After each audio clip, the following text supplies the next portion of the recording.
terima kasih. Perkenalkan, nama saya Arzan Kurungan. Saya dari kelas A Fakultas Hukum Universitas Manado. Saya di sini akan mempresentasikan tugas dari Sir Chandra tentang perbandingan konstitusi di Indonesia dan perbandingan konstitusi negara dan saya yaitu negara Arab Saudi. Di sini saya akan menjelaskan dulu pengertian konstitusi. Konstitusi pada umumnya bersifat kodifikasi, yaitu sebuah dokumen yang berisi aturan-aturan untuk menjalankan sebuah organisasi pemerintahan negara. Konstitusi juga di sini dapat saya jelaskan keseluruhan peraturan baik yang tertulis maupun tidak tertulis yang mengatur secara mengikat suatu pemerintahan diselenggarakan dalam suatu masyarakat negara. Konstitusi di sini memiliki fungsi secara umum, yaitu pertama membatasi kekuasaan pemerintah agar tidak terjadi kesewenang-wenangan yang dapat dilakukan oleh pemerintah sehingga hak-hak bagi warga negara dapat terlindungi dan tersalurkan. Yang kedua itu ada tujuannya. Tujuan-tujuan dari konstitusi secara ringkas terdapat menjadi 3, yaitu bertujuan untuk memberikan pembalasan sekaligus pengawasan terhadap kekuasaan politik, bertujuan untuk melepaskan kontrol kekuasaan dari penguasaan sendiri, bertujuan untuk memberikan batasan-batasan ketetapan bagi para penguasa dalam menjalankan kekuasaannya. Jenis-jenis konstitusi menurut C.F. Strong terdiri dari 2 jenis, yaitu konstitusi tertulis dan tidak tertulis. Di sini saya akan menjelaskan konstitusi di Indonesia. Indonesia memiliki konstitusi yaitu Undang-Undang Dasar 1945. Konstitusi sendiri merupakan sebuah norma, sistem politik dan hukum bentukan pada pemerintah negara yang biasanya berbentuk dokumen tertulis.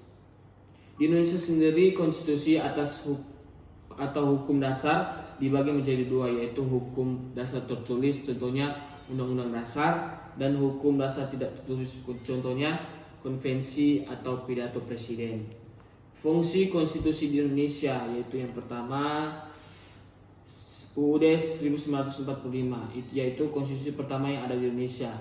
Konstitusi berjenis tertulis merupakan hukum dasar negara Indonesia yang dituangkan dalam suatu dokumen formal.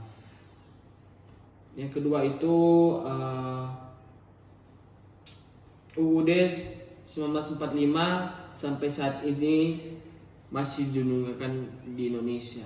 Konstitusi ini juga berbentuk tertulis dalam dokumen formal. Undang-Undang Dasar 1945 juga menjadi hukum dasar dan pedoman pembentukan peraturan. Saya akan jelaskan konstitusi dari Arab Saudi. Konstitusi di Arab Saudi yaitu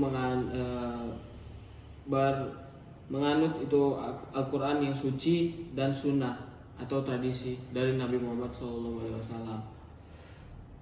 Seperti yang dinyatakan dalam pasal Undang-Undang Dasar, tetapi Undang-Undang Dasar mengandung banyak karakteristik dari apa yang mungkin disebut dalam konstitusi di negara-negara lain, hukum tata negara pemerintahan dan hak dan kewajiban. Undang-Undang Dasar yang sesuai dengan pemahaman Salafi dalam hal syariah dan tidak mengesampingkan hukum Islam. Arab Saudi sendiri menggunakan sistem politik monarki absolut yang merupakan salah satu negara di dunia yang menjadikan Quran dan Sunnah sebagai konstitusinya.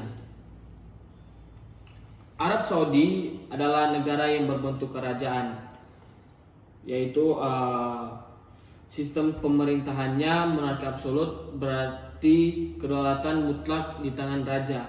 Raja juga memegang kekuasaan kepala negara dan kepala pemerintahan.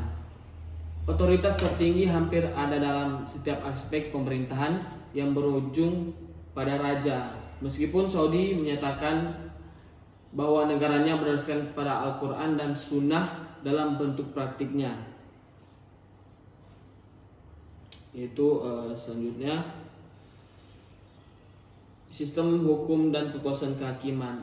Kerajaan Arab Saudi adalah suatu negara yang tegas menyatakan pemerintahannya berdasarkan pada sistem hukum Islam dan Syariah. Oke, jadi kesimpulannya saya akan membandingkan konstitusi di Arab dan konstitusi yang di Indonesia. Yang pertama, konstitusi di Indonesia ialah Undang-Undang Dasar Negara Republik Indonesia tahun 1945. Sedangkan konstitusi di Arab itu ialah Al-Quran. Dengan melihat ini jelas berbeda bahwa Indonesia tidaklah terpaku pada satu agama saja, tetapi secara umum. Sedangkan Arab mengacu pada satu agama saja, yakni Al-Quran, karena kita ketahui bersama bahwa Al-Quran ini merupakan kitab suci umat Islam. Kemudian Indonesia menggunakan hukum peraturan manusia, sedangkan Arab menggunakan syariat, itu peraturan Allah Subhanahu wa taala. Dan perlu diketahui bahwa di Arab meskipun sistem monarki yang dimana segala perkataan raja merupakan aturan, tetapi perkataan raja tersebut tidak bisa melenceng dari Al-Quran dan hadis atau sunnah Rasul.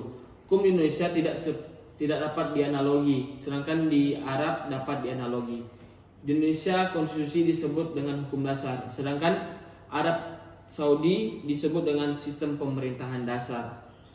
Konstitusi di Indonesia harus dikodifikasikan, sedangkan Arab Saudi tanpa perlu dikodifikasikan. Oke, itulah presentasi dari saya, apa itu perbandingan antara konstitusi Indonesia dan Arab Saudi. Terima kasih. Selamat sore.